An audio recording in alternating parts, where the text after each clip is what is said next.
Mommy, I'm scared. Lovely. Welcome back to Net Wisdom Reviews. Today, I'm going to give you a blow-by-blow of a story that has really hit me.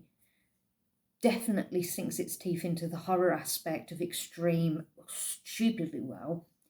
Brilliant, complex, amazing backstories, lovable characters, intense plot and storyline, great structure, amazingly well planned out character chapters. I love this book. It's become my top pick for this year so far. Meet Rehab by Ryder Kinlay. We follow Summer, who has gone to rehab for alcohol abuse. Now, she goes to a place called Eden Creek. This is a story that covers so many different layers, I can't even tell you how much I enjoyed this book. It speaks in volumes about how well, the reader can fall into this book quite easily. The structure, for one, with short, quick paced paragraphs. Chapters aren't incredibly long, so you get into it even quicker. So the pace is good. The scenes where stuff is happening is pretty much every chapter. There is like one chapter where there's a tiny bit of filler, but that filler is needed for a little bit of emotional connection for the reader, is what I see it as. You are emotionally connecting with Summer, Kate and Samson and their relationship and their bond and how it's grown through the time that they've been in Eden Creek. And also how their families, so like Summer has a husband called Jack and a son called Robbie, and Samson has a little boy called Eli. It follows how these guys kind of deal with rehab. Everybody deals with addiction in various different ways. In this book, Summer takes the rehab route as a resort to basically getting control back over it, and she's doing this for her son. This is literally a story about a mother's undying love, but it's not just that. It's a story about a son's love for his mum. It's kind of, how do I describe this book? A cross between Stephen King's The Shining and a little bit in certain bits of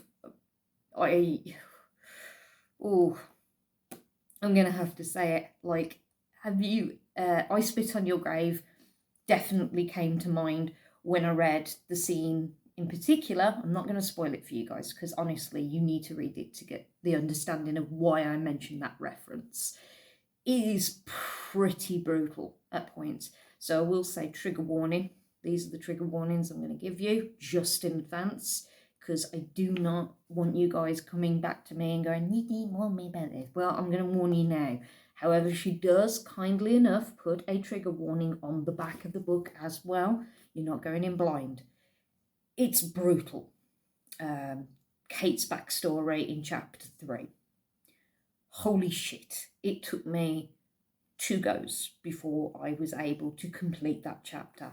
It's hard going, hard hitting, emotionally draining it was for me, because by the end of it I not only just kind of felt this overwhelming urge to protect Kate as a person, this happy-go-lucky, wonderful, just the most lovely person at the rehab who takes Summer under her wing and cares for her and looks after her. She's the only other person that's not in there under mandatory parole. I'll get there eventually. Basically, most of the people that are sent to Eden Creek are parole or jail mandated. Summer and Kate aren't. They have chosen to come here to sort themselves out. Kate's backstory is grueling. I'm not going to the detail is graphic, and I'm not going to lie to you. There are some parts in this book that are incredibly graphic, incredibly dark. Now, I've read Danny Volpe, and I've read Ketchum and Clive Barker. I've read quite a few extreme horror. that got me big time. Chapter 3, I will warn you now, chapter 3 is hard going. But if you get through chapter 3, you will not regret it, because the rest of this book is incredible. Even the minor side characters have these in-depth backstories. So immediately you get the feel of everybody that's there, from Gavin, Regina, Robbie, even Robbie as a side character, as the son of Summer. You get a lot of information about him.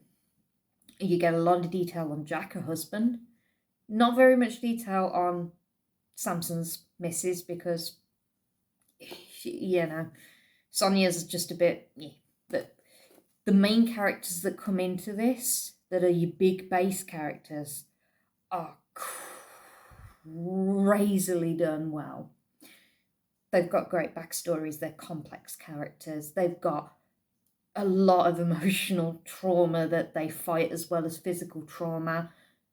It's insanely, it's intense.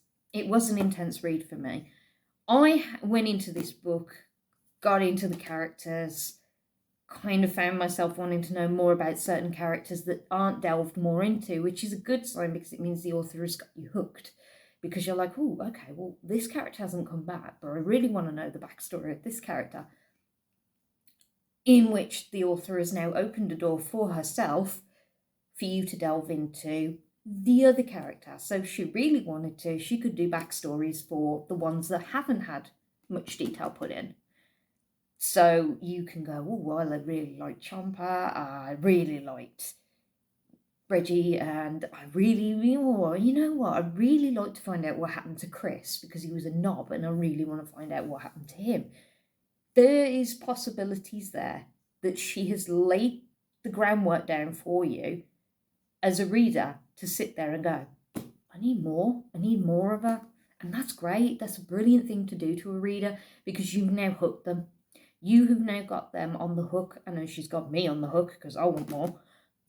It's such an intense story. I mean, Summer she comes from a different background, as you can imagine, because of all the other people that have gone to rehab are mandated and stuff. She has to try harder to prove herself, because she's rich, and her back, her whole backstory is she comes from quite a well-off, like, she's come from a socialite situation. She had a good job and everything, but alcohol tore it apart. For me, this really does touch on addiction big time, and it's a great example of the courage and also the willpower it takes to say to yourself, I've got a problem and I need to go to rehab. Summer, for me, was a perfect example of that. She also, Ryder showed a lot of the other sides of addiction, where withdrawal comes in and you're fighting your inner demons constantly. Like, when trauma strikes, instantly you want to go back and have a drink. Something's happened that has knocked you completely off balance with your emotions.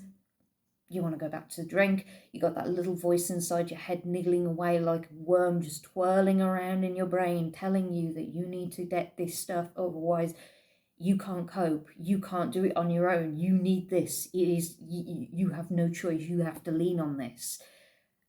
I loved how brilliantly she described, but it felt more personal. It did feel like it was more personally connected to the actual author than just a reading of a story that was made up. It felt more emotionally invested as a storyline, as a plot. The characters had a lot of care and love put into them. So when something really horrible happens to the characters, you're sitting there in tears because you can't get over that your favourite. She basically did a flipping Game of Thrones on me, because I'm sitting there going, I know this is not going to happen, but I don't want it to happen. I know it's got to happen because I've seen the cover, but I didn't read the back. I refused to read the back. That is the first time I've done that, and it might be the not the last time, because it meant that I went in blind, and it made me enjoy the story more because I knew nothing about what was going to go on, apart from it was about a woman going into rehab. I didn't read any of that. So I was blown away. completely. There's romance, there's comedy, there's complex dynamics in it surrounding subplots and sub-stories that fold into it with the characters. There's violence, horror, gore. It speaks to me on so many levels. It's a really incredible story, and I did feel like the author took a part of herself and put it in the book, because you don't feel like this is just, it's not just a book, it's a memoir in a sense, because you feel like you're getting to know the author's heart, essentially. And I loved Musings of a Sadist, but this kind of topped it for me. It was her, when I spoke to Ryder about it recently, obviously, I was like, what'd you do to me? I love this book. I read it and I need more. I feel like that this has become my addiction.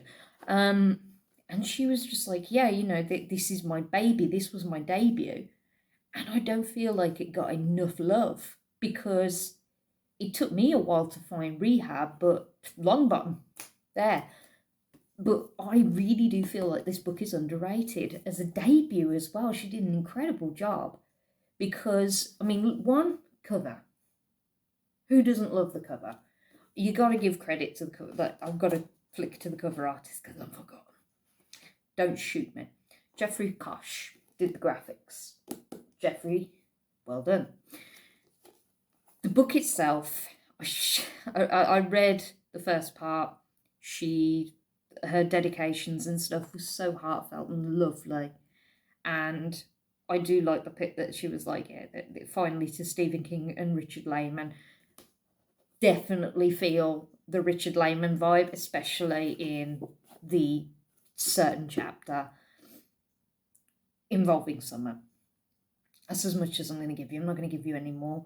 You do know from the synopsis that Robbie plays a massive part in this story, even as a side character, but he's mostly involving Summer's story. The whole thing is Summer's experience in rehab, the trials and tribulations she goes through, and also the detail of like everyday life in the rehab. She didn't skip any of those details.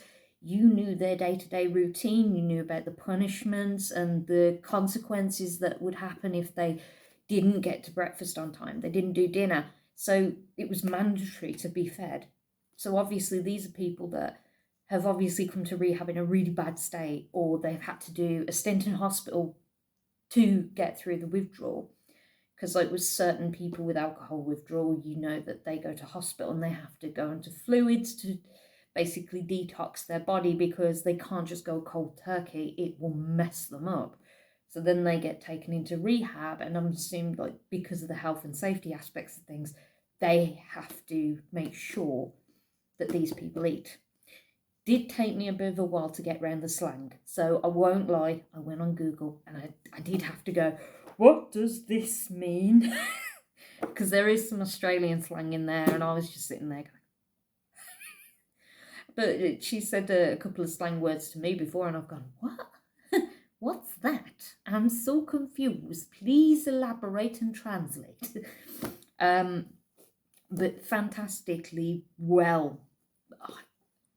She knows how to be a wordsmith. In this book, it was brilliantly done. I mean, she says to me quite honestly that it needed editing. I don't think it does. I think it's great the way it is, but I'm not a master publisher of amazing books. I haven't even got my book out yet. So, but for me, as somebody who loves reading and loves a good story, it was perfect for me. And the love aspect in there, the romance between Samson and Summer, the complexities of Jack and Summer's relationship, the connection and the just sheer undying love between Robbie and his mother. Like, there were parts in there where she was talking to Robbie and I was just there like, I'm dying of cute. Why are you doing this to my heart, Ryder? Why do you hate me? I was crying at certain parts, especially the adorable stuff, because unfortunately I am not immune to adorable children. And obviously, like, when Marianne's Clark pops onto Mothers of Mayhem, I'm like, oh, look, it's Clark, isn't he adorable? So for me, this just hit every single point of my emotional flipping radar. I was just there, like, at some points I was like, ooh, ooh, God. I mean, I was sick to my stomach at certain points. I was nervous. I was anxious, actually anxious reading certain chapters, because I was like, well, wait, I don't like this bit. This is not going well. I don't like it. Wait, what's going to happen next? Oh, God, he's there. Oh, no. And then she blew it out of the water. There are so many twists in this damn thing. It's unreal. You know me, I love a twist. If you've read my recent stories, you know that twisty twists is everything for me. Early M. Shyamalan. Shyamalan? I can't say his name. Don't judge me. M. Night Shyamalan? I'm going to stop. So, yeah, his early work, yes. Certain other bits of his work, yeah, like Killer Bushes. What the hell? Anyway, this, for me, was perfect. And I know I keep saying that, and it's... For me, the last time an author hit me this hard was Dave Jeffrey, and we all know that my Dave Jeffrey fandom hasn't died. It's literally that there's already a shelf with Dave Jeffrey's name on it and all his books so far, including the next one that's coming out, and I'm still waiting for Tribunal. Anyway, so if you haven't picked up Rehab, I strongly suggest you do. It's on Amazon at the moment. If you're in England, right, this is what really got me, right? In England, I got it for £5. Now, for me, for what you get, and for what you get, I feel like that was undersold. Horrifically underselling this book big time. This is a £10 book, maybe more for me. So for me to get it for a £5, I feel like I robbed her, and I'm sorry, and I feel awful. I'm sorry, Ryder, I feel like I robbed you a little bit. But this book is worth way more than £5. Jesus Christ, Amazon, you're evil. But for me, this book, it hits so many notes. And it will speak to you on some level in different ways. For me, it spoke about... I got quite invested in Samson and Kate. I got quite invested in those two particular. Obviously, I got invested in Summer because I wanted to know exactly... I'm turning right around. I wanted to know what was going to happen next. You guys are in for a ride and a half because... Ryder. This is a good book. See this book? See it? See it? See it? You need it. You need it in your life. Because I will tell you this now, if you are struggling in any way and have your own demons to fight, this book will fucking speak to you on levels. So guys, I will speak to you later.